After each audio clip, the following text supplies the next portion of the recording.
దగ్గర తీసుకొని ఆయన కూర్చోబెట్టుకుని ఒళ్ళో కూర్చోబెట్టుకున్నాడు. క్షంతవ్యమంగా యది మే సమయే విలంబ.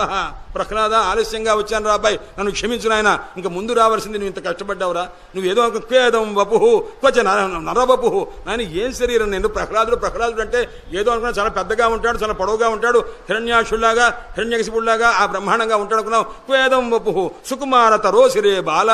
ఎంత చిన్న శరీరం రా నీది, ఎంత సుకుమారంగా ఉన్నావురా. అరే రే, ఇలాంటి కష్టపడి ఇలాంటి వాడు నువ్వు ఎంత కష్టపడ్డావురా, నీ కోసం ఇంత ఆలస్యం చేశాను రా అబ్బాయి. క్షంతవ్యమంగ యదిమే సమయే విలంబ.